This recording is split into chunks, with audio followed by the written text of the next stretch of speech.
Bine v-am găsit, bine v-am regăsit, dragilor din Zodia Taur, oriunde v-ați afla. Iată-ne din nou împreună la o nouă lectură generală pentru perioada cuprinsă între 15-21 septembrie inclusiv, așa că toți cei care aveți soarele, luna, Venus, ascendentul sau oricare alt aspect astral important pentru voi din harta voastră natală și care are legătură cu Zodia Taur, atunci această lectură este de asemenea și pentru voi. Ca de fiecare dată, nu uitați, voi vă construiți propriul viitor în urma deciziilor și alegerilor pe care voi le faceți, așa că vă rog să luați decât acele mesaje care vor rezona cu voi, restul lăsați-le să zboare în univers, pentru că sigur sunt pentru alte energii care într-o mai mică sau mai mare măsură au o legătură cu Zodia Taur. Și haideți să începem această lectură cu acest minunat oracol al ceștii de cafea și să vedem care este situația actuală în funcție de ce simțiți, de ce vă doriți sau de ce situații traversați în acest moment, dragilor din Zodia Taur sau cu legături puternice cu această zodie. Și haideți să vedem. Ei, voi ori vă pregătiți de o călătorie la propriu, o călătorie care să vă aducă succes, o călătorie care să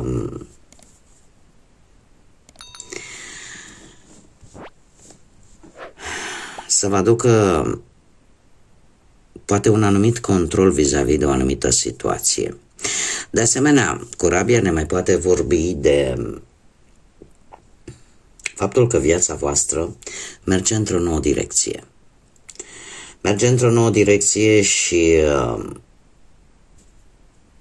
posibil, nu? Să aveți parte de locuri necunoscute, de experiențe necunoscute, dar privirea voastră este către viitor și către experiențe noi. E posibil că anumite vești oficiale să vă cam dea un pic de bătăi de cap. Sunt vești care pe unii, mai ales cei care sunteți implicați poate, nu știu, în politică sau sunteți implicați în aceste informații ce țin de liderii țării în care voi vă aflați, care aduc o schimbare și aduc o schimbare destul de drastică, aș spune, în viața voastră, orică e vorba de vreo lege, de vreo decizie oficială care vă cam face să scăpați un pic viața voastră, să fie ușor scăpată de sub control, să simțiți oarecum că parcă nu o puteți coordona așa cum v-ați fi dorit voi. De asemenea, pentru cei care probabil sunteți interesați și de acest aspect, pentru că avem aici un dințișor care ne vorbește de pur și simplu de o vizită la dentist. O vizită la dentist sau, nu știu, poate aflați că, uite, domne, să fac anumite reduceri, mai greu în zilele care le trăim, dar e posibil să faceți o călătorie pentru a vă reface dantura, de ce nu?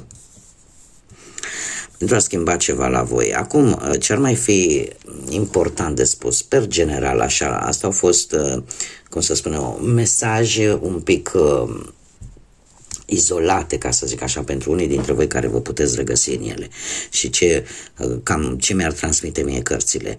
Dar, per general, pentru toată lumea, este o nouă direcție care vine în viața voastră, o nouă direcție care de multe ori va fi influențată de deciziile celor mai mari, de deciziile celor care dirigează grupuri mari de oameni, da? Plecând de la lideri, președinți și așa mai departe, guverne, până la acei șefi care au sub îndrumarea lor un anumit grup de persoane care va aduce schimbări.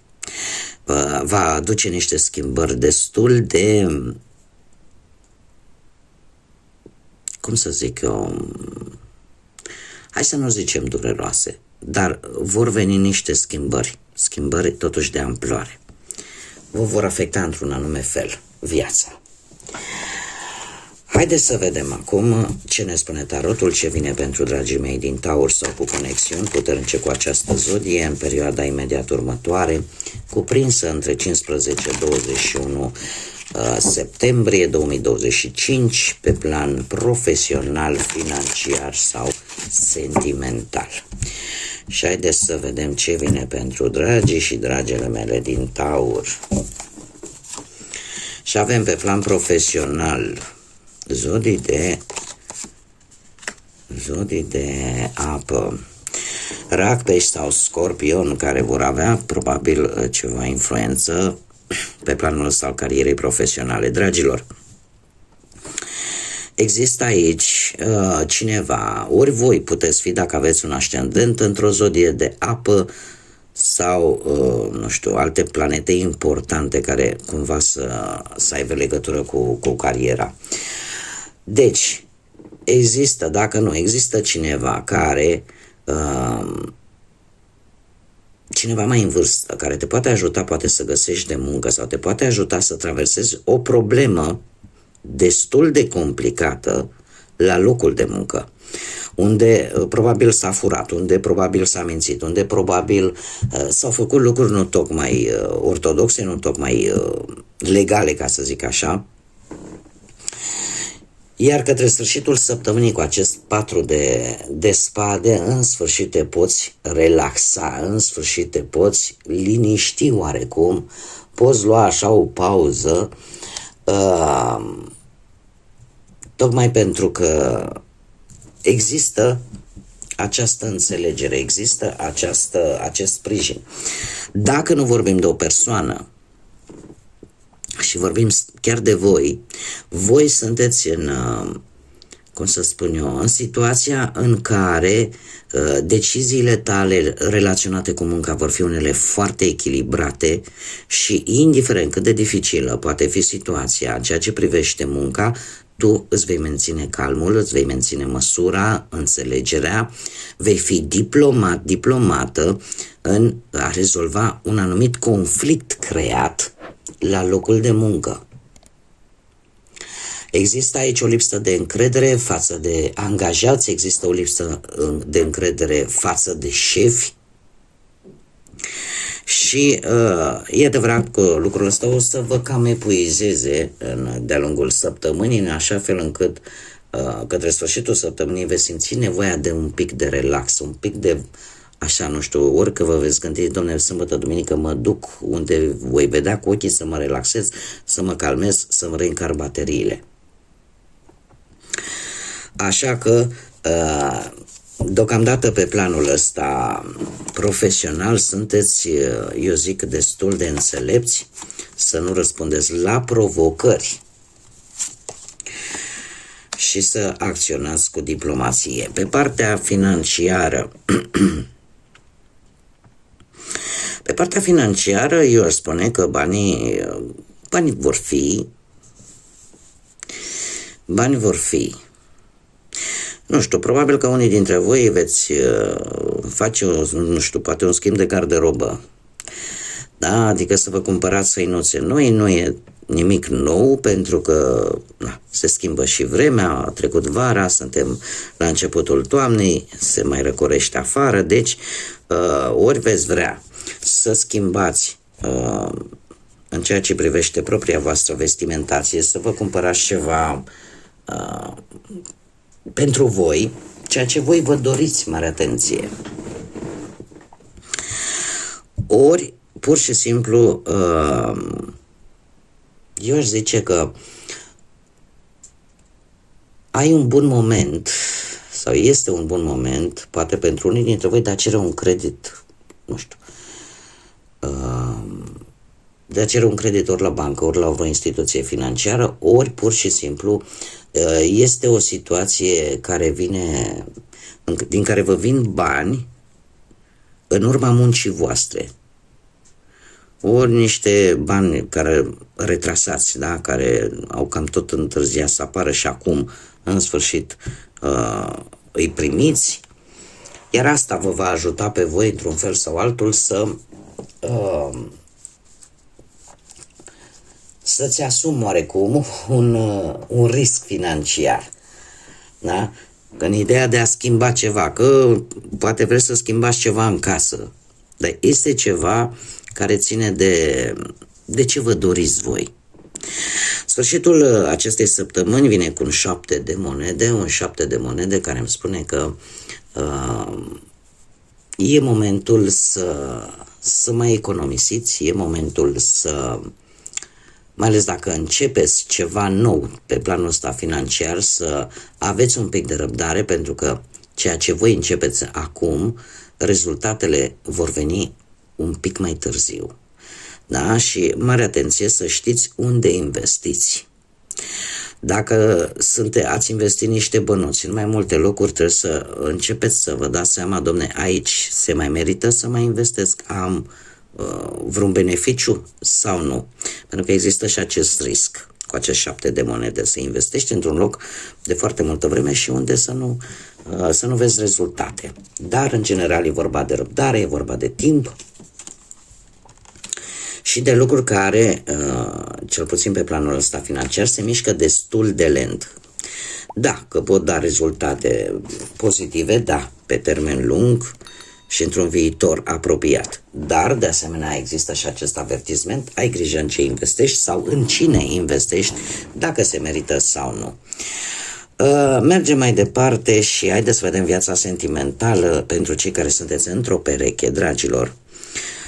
La voi situația, eu aș spune că este una foarte bună, mai ales că aici avem și un arcan care vă reprezintă, e vorba de împărăteasa.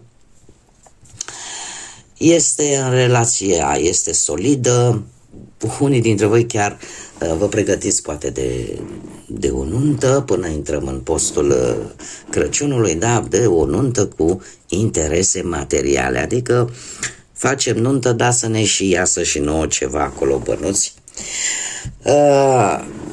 Treiul de monede este o apreciere, reprezintă o apreciere pentru că faceți lucruri împreună, munciți împreună la ceea ce vă doriți, chiar și în relația voastră și ceea ce ține de relația voastră. Există într-adevăr gândul către sfârșitul săptămânii cu împărăteasa de a, cum să spun eu, de a avea mai mult magnetism. Nu știu, voi vă gândiți poate chiar să impresionați perechea voastră prin modul în care voi vă îmbrăcați, prin atitudinea voastră sau perechea voastră, de ce nu? Da, există o conexiune foarte solidă și foarte bună. Din punctul ăsta de vedere sentimental, pentru cei care sunteți într-o relație și vă regăsiți cu aceste informații, deci vreau să vă spun că va fi o săptămână nu că bună, foarte bună. Foarte bună pentru voi. Haideți să vedem cei singuri. Cei singurei, burlăcei și burlăcițe. Și bineînțeles cei care vor să-și găsească pe cineva. Dragilor, avem aici zodia leu. Zodia leu. Este foarte interesant, încă de la începutul săptămânii aveți un magnetism așa aparte. Aveți o intuiție foarte bună și eu aș spune că pe partea asta vieții sentimentale e ceva magnetic, e ceva magic care face ca privirile să se întoarcă după voi și asta vă poate ajuta să ieșiți din zona voastră de confort, vă poate ajuta să cum să spun, să vă dați seama că există totuși cineva aproape de voi care este fix ceea ce voi căutați și că poate n-ar fi rău totuși să-i dați o șansă acestei energii. Nu este cineva, mie cel puțin aici poate să fie într-adevăr, să fie cineva cu legături în zodia leu, dar nu e obligatoriu. Cert este că chiar către sfârșitul săptămânii mie mi-apare o comunicare. Mie mi-apare o comunicare în care există, cum să spun eu, șanse să reușiți să închegați o conexiune, o comunicare, mai bine zis. De ce? Pentru că pur și simplu este o comunicare bazată foarte mult pe pe curaj.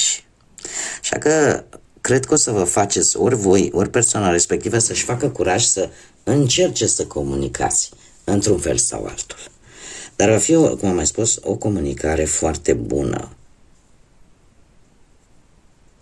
Și e posibil, eu tind să cred că această persoană de lângă voi, această persoană își va face curaj să vă vorbească, să vă spună ce simte. Ai acest curaj. Și o să o facă într-o formă destul de asertivă, o să o facă într-o formă la care nici nu v-ați fi gândit, pentru că persoana asta e posibil ca în viața de zi cu zi să apară ca o persoană impulsivă, să apară ca o persoană care de obicei dă cu pumnul în masă și e foarte arată o față destul de dură în exterior. Dar se pare că în interior nu e tocmai așa. Haideți să vedem care este mesajul grădinii magice pentru voi, dragilor, din Taur, pentru această săptămână 15-21 septembrie. Este foarte interesant, mi-a căzut aceeași carte ca și la zodia Berbec. Poate că unii dintre voi, nu știu, aveți vreun ascendent în Berbec sau invers, cei din Berbec aveți un ascendent în Taur sau pur și simplu știți cum e, că în cărțile de tarot și în chiromanție și în absolut în orice lucru nimic nu e întâmplător, toate vin cu un scop. Deci, potențial, cele mai mici chei pot deschide cele mai greoaie uși, cele mai mari și grele uși. Același lucru care l-am spus și la Berbec, dragilor, nu vă împiedicați de pietrele mici, pe acelea le puteți înlătura una câte una, decât să dați de o stâncă pe care ori va trebui să o ocoliți, ori va trebui să începeți să spargeți la ea dacă ea apare în drumul vostru. Da? Este un exemplu metaforic care l-am dat și la Berbec. Încercați să luați pas cu pas toate obstacolele care pot veni în viețile voastre și de multe ori poate că ar trebui să fiți atenți la lucrurile aparent nesemnificative, pentru că ele vă pot deschide uși, ele vă pot arăta lucruri importante. Este mesajul cu care vine grădina magică pentru voi în această săptămână. Bun, dragilor, cam atât am avut pentru voi astăzi. Mă bucur că v-am avut alături. Mulțumesc tuturor pentru sprijin, pentru like-uri, distribuiri, mesaje. Faptul că vă abonați iar este un atu în plus în dezvoltarea acestui proiect pe care eu l-am deschis aici pe YouTube. Așa că vă invit cu mare drag pe toți cei care încă nu v-ați abonat